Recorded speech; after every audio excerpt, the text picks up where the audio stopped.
Welcome back to the Mad Spideyverse. I'm Mad Spidey, and thanks for tuning into my channel. I thought I would do another one of my comic wish list. So anybody who's seen any of these particular videos, I'm basically showcasing sort of anywhere between about 8 to 10 books per episode of my comic wish list. So basically, you know, I will say it's a very long list. I didn't do that on purpose just to make content. I literally have a long list of books that I want to get, and I'm always finding new books that I actually want, you know, to add to that list. Now obviously, if you know me, you know I'm mainly a silver, bronze and copper age Marvel comic book collector.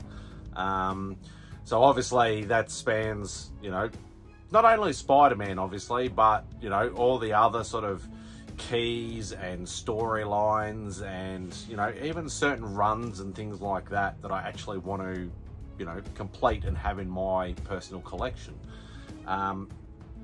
So in saying that, I think it's about another 10 books, 9 or 10 books that I've actually picked for this particular episode, and they are all going to be villain books that I'm actually looking at. So I thought I'd change it up a bit instead of just sort of, you know, a first appearance or a, you know, significant, you know, issue for a storyline and things like that, which I have done in previous episodes. This one I thought I'd just focus on some villain keys and villain books that I actually want to get. So the first one that I'm going to spotlight is Fantastic Four Annual number 6. So that, if you know or don't know, is the first appearance of Annihilus.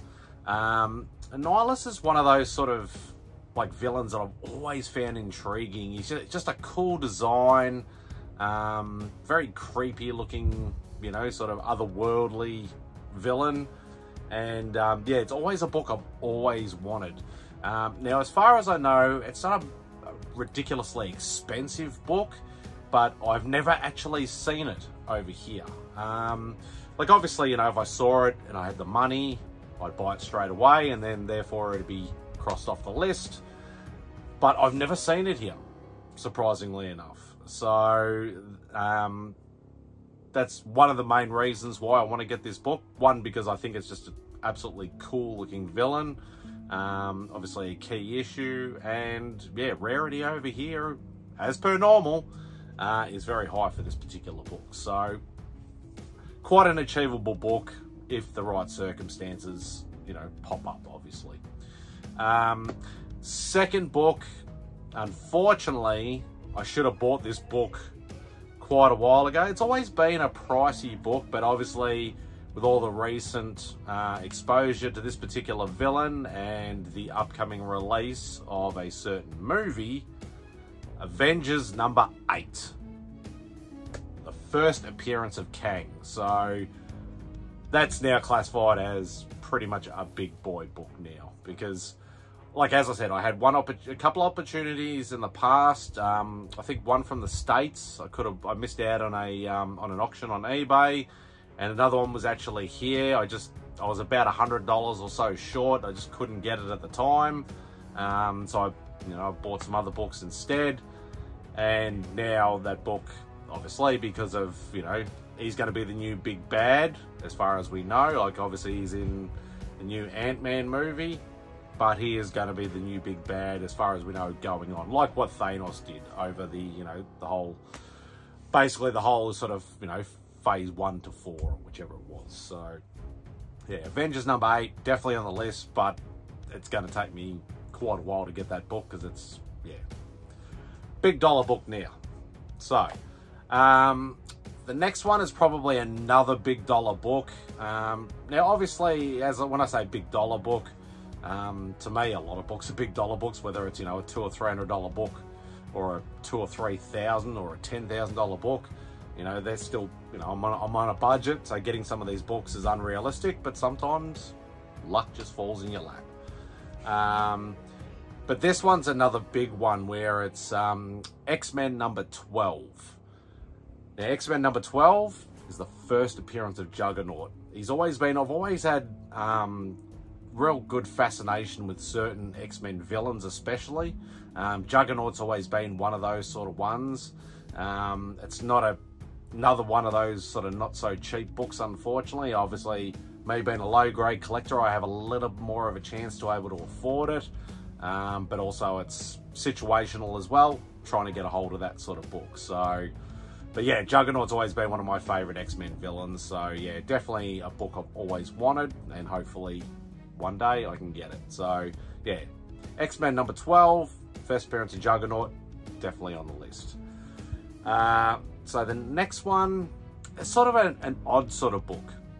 Not really odd, but odd as in pricing wise, because once again, I've never ever seen this book over here. But I don't think it's a ridiculously expensive book. Yes, it's an old book, but it's, yeah, I don't know enough about the sales history of this book, but it's definitely always been on my list. Tales of Suspense number 50, which is the first appearance of the Mandarin.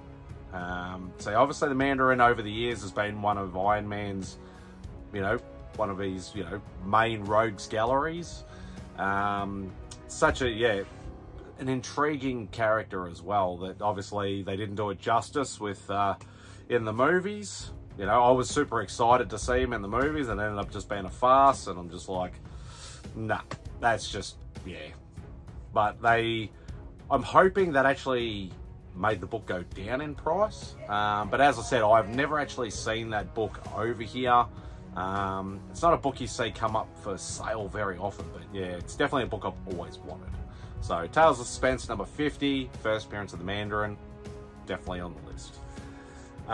So the next three are all Journey into Mystery books. So the first one is probably the biggest dollar book in the Journey into Mystery, we'll say villain keys, and that is Journey into Mystery 85, first appearance of Loki. That is a big boy book. Yeah, I honestly don't think, once again, I think I've only seen that book maybe once over here, and it was, yeah, like right up there in sort of price. But it's a book I've always wanted. Obviously, yeah, I want 83 first, Thor as well, but that's even more or less achievable for me. But yeah, 85, maybe in a low grade, maybe one day, I might just strike it rich, get lucky, absolutely fluke it or something like that. But yeah, he's always been a cool villain, that I've always liked. Even though I wasn't a massive fan of the TV series, I love Tom Hiddleston as Loki. And obviously that's made the book rise as well. But yeah, it's definitely a book I've always wanted. So yeah, Journey into Mystery 85, first appearance of Loki, definitely on the list. The next one is, I'm just trying to remember the number. I should check my notes. Yeah, so Journey into Mystery 102 is the first appearance of Hela. So another cool, there's so many, Thor has got, a lot of people don't think of Thor as having a big rogues gallery, but he's got some awesome villains in that rogues gallery.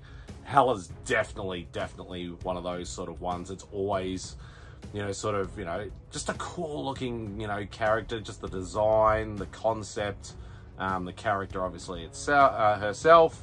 It's just been an awesome villain. So yeah, Journey into Mystery 105, definitely on the list. Sorry, 102. Getting ahead of myself. So yeah, Journey into Mystery 102, first appearance of Hela, sorry. Next one is the next issue in the same series, Journey into Mystery 103, is the first appearance of two of Thor's major villains, Enchantress and also the Executioner. They quite often work together. Obviously, they first get together as well in the same book. Not necessarily influenced by the MCU. Obviously we haven't seen Enchantress. We have seen, the Executioner. Scourge was played by Carl Urban in Ragnarok. But it's, yeah, they've always been those sort of villains that it's just sort of, you've seen them in sometimes in the, like in the cartoon series, and it's made a little bit of a, you know, a bit of a joke of and stuff like that, especially the Executioner. But yeah, I just reckon they're just cool villains. So yeah, Journey into Mystery 103, definitely on the list. Next one is probably, and obviously, I think Hella, the first appearance of Hella, so 102 and 103. I think those books, even though, once again, hardly ever see them over here, I think they're slightly achievable. Hella, probably, I think, is a little more expensive, only because it's a lower number, and obviously MCU and all that sort of stuff influenced. But I think, yeah, it might be a little bit, those two books, apart from the Loki one, is probably a little bit more achievable for me. So the next one is probably a more achievable book as well, is Tales to Astonish, number 90. So that is the first appearance of the Abomination. So obviously we've had Abomination, you know, in TV series, in movies and things like that.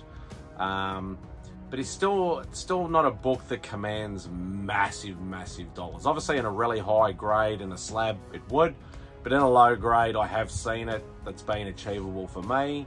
But Abomination is just, and I've said this before in some videos and some live streams, I wouldn't mind getting into some more Hulk sort of, you know, runs, Hulk key books and stuff like that, because I don't have many. I have a few odd books here and there. I have, you know, some of the sort of, you know, Tales to Astonish books and things like that. Nothing really like massive key wise, but I do have a few. But yeah, I'd love to be able to get some more of those books. So yeah, definitely Tales to Astonish number 90, definitely on the list. The next book is definitely an achievable book. I don't see it much over here, but I have seen it. But when I see it over here, it's like a $200 or $300 or $400 book, and realistically, it should only be a $50 or $100 book, even over here. But it's still a book I've always wanted. That's XMen 221, or Uncanny X-Men 221, is the first appearance of Mr. Sinister. Another one of those X-Men villains that just really intrigues me. I like his sort of, you know, design, outfit, you know, like the character depiction of, you know, him in books and things like that. You know, he's the mad scientist sort of type. Yeah, he's just always been one of those sort of villains that, yeah, I'd really like to, you know, to own his first appearance. So, yeah, X-Men 221, another one that's definitely on the list. Now, the last book is probably, apart from my Spider-Man books that I still need, that obviously they're all villain keys, probably the biggest villain key that I need and that I want is Fantastic Four, number 5, the first appearance of Dr. Doom. Probably one of the biggest villains in the Marvel Universe. You know, he's been a good guy, he's been a bad guy, mainly a bad guy. You know, he's been a tyrant, he's been a dictator, but he always sort of looked, you know, he's just one of those villains that, you know, he's always been one of my favorite villains outside the Spider-Verse. Even though he did appear in Amazing number 5, he's been a really cool, he's always had like one of those sort of spots in my heart where it's just like, he's just an absolutely wicked, awesome villain. And yeah, I've always wanted that book, but that is like that's a real big boy book. Like literally all the Spidey books that I still need, this book is still way more expensive than all of those. Like I think a raw bad copy is still like a $10,000 book or something like that. I'm obviously I don't really know pricing too well, but I know it is a big boy book. But yeah, always a book I've always wanted to own. But as I've said before, never say never. You never know what could happen in the future. So yeah, Fantastic Four number 5, first Dr. Doom is probably in my top 10 wanted books. So that's it for this particular episode. I hope you enjoyed it. obviously, you know, I'm going to be continuing this comic wish list. Some people like the series, so I'll continue to do some more. I do appreciate every single one of you. Obviously, if you're seeing this video in the next, say, 2 days, I will be doing my drawing for my 400 subscriber giveaway on Thursday, Australian time in the morning, which means it'll most likely be Wednesday afternoon or Wednesday night for like US and UK and stuff like that. But I will obviously confirm a time in the next day or so. So yeah, so if you haven't entered, go and do it before it ends. So yeah, once again, thank you so much for tuning in. Hope you enjoy the rest of your day, and Spidey out.